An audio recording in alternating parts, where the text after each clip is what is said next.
In the vast expanse of the Milky Way galaxy, where empires rose and fell like waves on an endless cosmic ocean, there was one planet that had long been considered a mystery.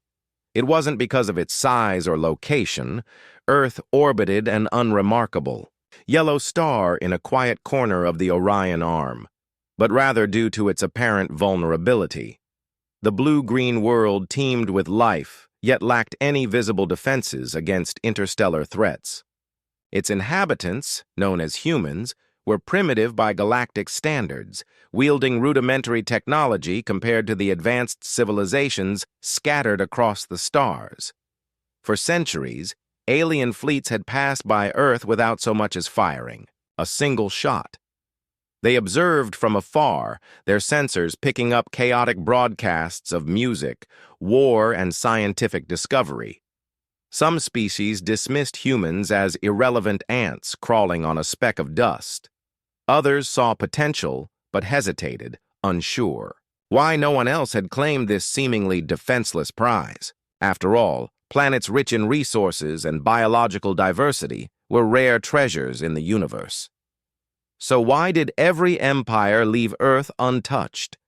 Captain Zixar of the Vorthak Dominion stood aboard his flagship, staring at the holographic projection of Earth suspended before him. His people were conquerors, feared throughout the galaxy for their ruthless efficiency. Yet even they had avoided this peculiar little world. Now, however, orders had come directly from the High Council. Investigate Earth's inexplicable immunity. Scans complete, reported Lieutenant Vral, his 6 eyes flickering with data streams. Atmospheric composition stable, biosphere. Thriving. No orbital weapons platforms detected. Primitive energy signatures consistent with early-stage industrialization. Zixar frowned. And yet, nothing? No signs of external interference? None, sir, Vral replied. It's as if the entire galaxy has agreed to ignore them. The captain tapped a clawed finger against the railing. Something about this situation gnawed at him. He had heard rumors during his service, whispers among other races about failed attempts to invade Earth. But such tales were dismissed as myths, stories told to frighten younglings. Still, the lack of evidence was troubling. A planet this valuable should have been stripped bare eons ago. Prepare a reconnaissance team, Zixar ordered. We'll land covertly and gather intelligence. I want to know what makes these humans so untouchable. The Vorthak shuttle descended through Earth's atmosphere under cover of darkness, cloaked by advanced stealth systems. Below, the sprawling lights of a human city stretched out like a glittering web. Captain Zixar led the team himself, clad in adaptive armor that blended seamlessly with the environment. They landed in a dense forest on the outskirts of the metropolis, ensuring minimal risk of detection. As they moved toward the city, Zixar marveled at the sheer audacity of human architecture. Towering structures made of glass and steel pierced the sky, illuminated by neon lights in every color imaginable. Streets buzzed with vehicles powered by combustion engines, emitting clouds of noxious fumes. Despite their technological backwardness, humans seemed determined to reshape their world according to their whims. But it wasn't until they infiltrated a local research facility that Zixar began to understand the truth. Inside the building, scientists worked tirelessly on projects ranging from medical breakthroughs to quantum computing experiments. One room caught Zixar's attention, a laboratory filled with strange devices emitting faint hums of energy. At first glance, they appeared crude, but closer inspection revealed something extraordinary. These machines weren't just tools, they were prototypes of weapons unlike anything he'd ever seen. They're experimenting with antimatter containment, whispered Vral, scanning the equipment. If they succeed, they could annihilate entire fleets, Zixar finished grimly. No wonder no one dares attack them. But it wasn't just the technology that gave him pause. As they continued exploring, Zixar noticed something far more unsettling: the humans' collective behavior. In another lab, researchers collaborated across linguistic and cultural barriers, sharing knowledge freely for the sake of progress.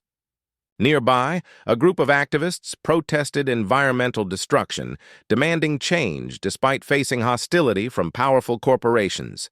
Even children played games involving strategy and teamwork, honing skills that could translate into tactical brilliance later in life.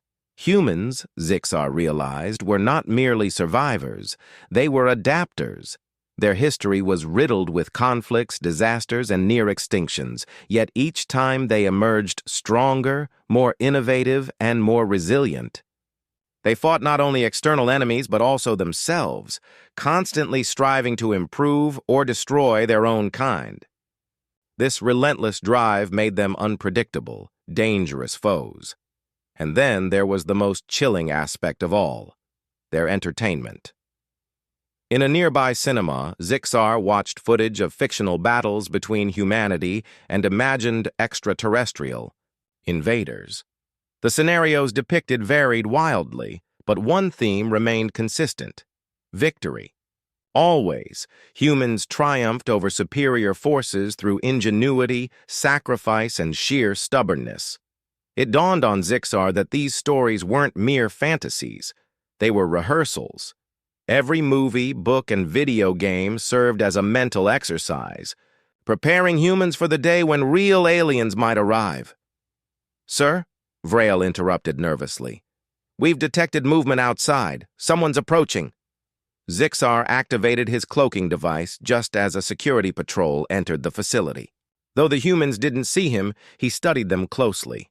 Their expressions were calm but alert, ready to respond to any threat. For the first time, Zixar felt a pang of doubt. Could the Vorthak Dominion really conquer such a species? Back aboard the flagship, Zixar delivered his report to the High Council via encrypted transmission. He outlined everything he'd learned: the experimental weapons, the adaptability of human society, and their cultural obsession with overcoming impossible odds. When he finished, silence filled the communication channel. Finally, the Grand Overseer spoke. "You believe they pose a significant threat?" "I do," Zixar replied firmly. "Their current state may seem primitive, but their trajectory is clear. If provoked, they will retaliate with force we cannot predict. And if they survive, they will evolve into something far greater than us." The Overseer considered this for a moment. "Very well. We shall maintain our distance. Let Earth continue its development undisturbed. For now." Years later, as the Vorthak fleet departed Sol system, Zixar couldn't shake the feeling that he'd glimpsed the future. Humanity's greatest strength lay not in their technology but in their spirit. They were dreamers, fighters, and survivors rolled into one volatile package. Attacking them would be like poking a sleeping dragon, not wise unless you were prepared for the consequences. Far below, oblivious to the scrutiny they'd endured, humans went about their lives. Scientists debated theories, artists painted masterpieces, and children gazed at the stars, wondering what lay beyond. Unaware of how close they'd come to being invaded and how decisively they'd deterred their would-be conquerors, Earth remained defenseless in the traditional sense. But sometimes, the most formidable weapon isn't a gun or a shield, it's the indomitable will to survive. And that, Captain Zixar concluded, was why no one dared attack Earth.